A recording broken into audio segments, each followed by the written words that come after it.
Hello everyone, welcome to Taxify. This is Vaibhav Bansal.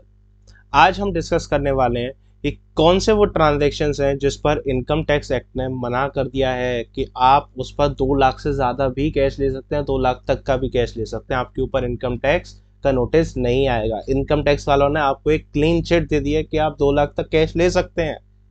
अब वो कौन से ट्रांजेक्शन्स हैं, किस किस के लिए एप्लीकेबल हैं, क्या कंडीशंस हैं, वो सब जानेंगे आज के इस वीडियो में। अगर आपको ये वीडियो अच्छी लगे तो please do like, subscribe and share with your friends and community. आप इसको जितना ज़्यादा फैलाएंगे उतना ज़्यादा हमें मोटिवेशन मिलेगा, उतना ज़्यादा हम लोग आपके लिए ऐसी नई नई वीडियोस लाते रहेंगे। तो सबसे पहले एक समझते हैं कि इनकम टैक्स एक्ट ने एक सेक्शन में बदलाव किया है।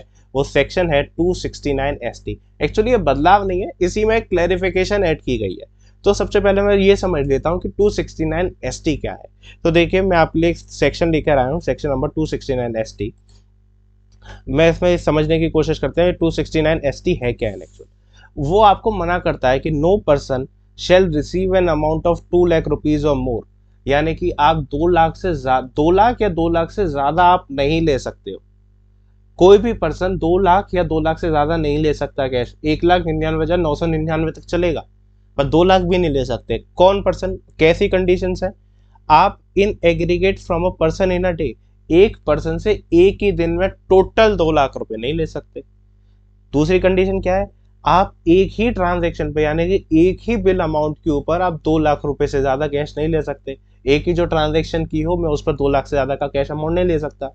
तीसरा, इसी के ऊपर क्लैरिफिकेशन है थर्ड पॉइंट के ऊपर, तो थर्ड पॉइंट ध्यान से समझिएगा। थर्ड पॉइंट क्या कहता है?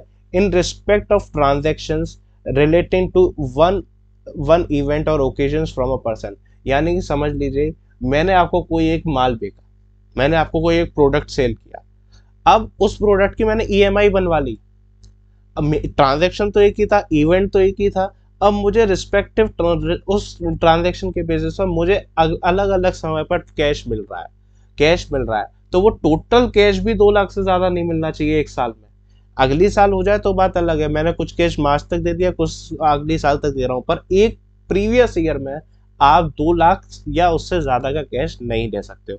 सिंगल ट्रांजेक्शन हुई है, पर उस पर भी आप ओकेजन के बेसिस पर, जो सिंगल इवेंट और ओकेजन है उसके बेसिस पर भी आप टोटल 2 लाख ले सकते हो। 2 लाख से ज्यादा आप उस इवेंट पर भी नहीं ले सकते। तो ये मोटा मोटा एक 269ST एक सेक्शन कहता है इनकम टैक्स एक्ट का, जो आपको 2 लाख रुपए तक के कैश के लिए अलाउ करता है। 2 लाख यानी 2 लाख, 1,99,999 तक। 2 लाख या उससे ज्यादा अलाउ भी नहीं करेगा वो।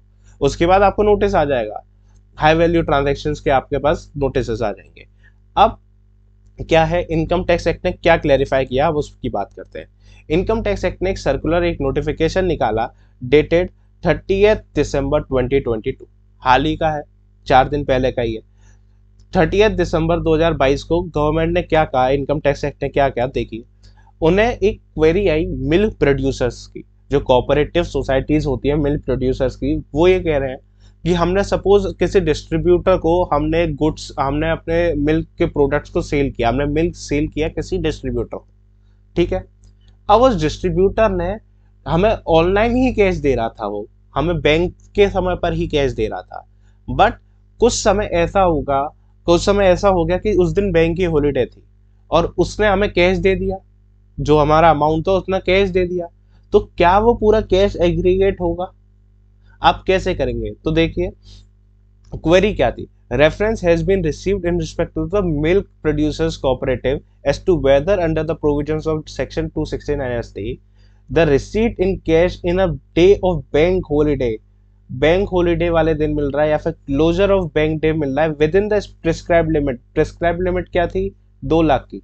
From the distributor against the sale of milk, cell of milk when payment were through bank on all other days is to be considered as a single transaction। यानी कि आप, हमने जो कैश में ले लिया, वैसे आज तक तो बैंक चल रहा था, पर हमने कुछ कैश में भी ले लिया, तो क्या बैंक और कैश ये दोनों आप सिंगल ट्रांजेक्शन मानेंगे क्या? और अगर मैंने सिंगल ट्रांजेक्शन मान लिया आपने, तो ये तो 2 लाख से ज्यादा हो जाएगा।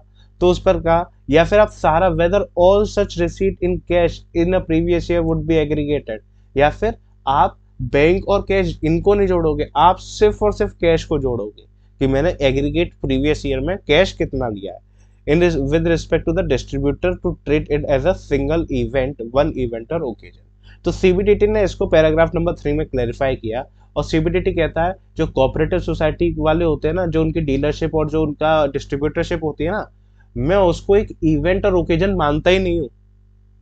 सीबीडीटी कह रही है कि मैं उसको एक इवेंट और ओकेजन मानता ही नहीं हूँ, यानी कि मैं पॉइंट नंबर सी में जो 269 एसटी का जो पॉइंट नंबर सी था ये वाला, अगर आप नोटिस कर पा रहे हो, अगर मेरा ये वाला ये 269 एसटी का जो मेरा सी वाला पॉइंट था, अगर मैं उसमें ही क्लासिफाई ना करूं तो यानी कि 269 एसटी तो उनके ऊपर लग ही नहीं पाएगा, और 269 एसटी नहीं लग पाया तो क्या कहा उसने, उसने कहा कि आप कैश ले सकते हो, आप इसको एग्रीगेट नहीं करेंगे, आप बैंक से ट्रांजेक्शन लो या फिर कैश में ट्रांजेक्शन लो, हम इसको एग्रीगेट नहीं करेंगे, पर लेना तब भी 2 लाख रुपए तक ही।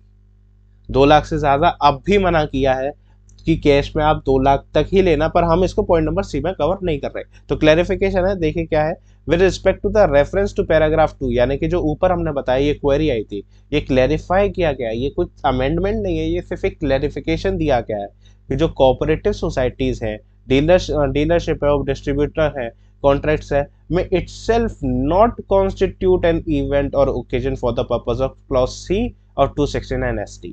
जो 269 ST का जो क्लॉज सी है उसके ऊपर ये एक इवेंट ही नहीं बनता, ये कोई एक ओकेजन हम मानते ही नहीं है। तो जो भी रिसीट होंगी इस कॉन्ट्रैक्ट के बेसिस पर, जो डिस्ट्रीब्यूशनशिप है और जो डीलरशिप है और बाय द कोऑपरेटिव सोसाइटी, जो मिल्क सेल करने वाली कोऑपरेटिव सोसाइटी है, एक दिन में इन अ प्रीवियस ईयर, कोई भी दिन में पूरे साल में प्रीवियस ईयर में with in the prescribed limit, देखिए यहाँ भी उन्होंने बोल दिया with in the prescribed limit, यानी कि वो कह रहे हैं 2 लाख तक ही लेना एज, और अगर वो कंप्लाई करते हैं कंडीशन ए और कंडीशन बी। कंडीशन ए क्या थी कि आपको एक आदमी से इतना नहीं लेना है, दूसरी क्या थी, एक बिल पर इतना नहीं लेना है, ठीक है, उसको हम एग्रीगेट नहीं करेंगे, may not be aggregated across multiple days for the purpose of section 269 ST clause C, हम उसको मर्ज नहीं करेंगे। तो आप क्या है, अगर आपका बैंक से ट्रांजेक्शन था, कुछ आपका उसमें कैश में हो गया ऑन द डे क्लोजर, तो कोई घबराने वाली बात नहीं है, आपके ऊपर कोई टैक्स की लायबिलिटी नहीं आएगी, आपके ऊपर कोई इनकम टैक्स का नोटिस नहीं आएगा, आप बिल्कुल फ्री हैं, आप आराम से इसको कर सकते हैं, आप कैश ले सकते हैं। आपको अगर आप इसमें आते हैं, डीलरशिप और डिस्ट्रीब्यूटरशिप है और आप कोऑपरेटिव सोसाइटीज वगैरह से मिल परचेज करते हैं, तो आप 269 एसटी के क्लॉज नंबर सी से बाहर है, बट आपको कंडीशन ए और कंडीशन बी तो फुलफिल करनी ही पड़ेगी। उनके लिए 2 लाख तक की लिमिट है, कंडीशन सी में आ रहे हो तो 2 लाख की उसमें भी लिमिट नहीं है कि कंडीशन सी में कोई टेंशन नहीं है।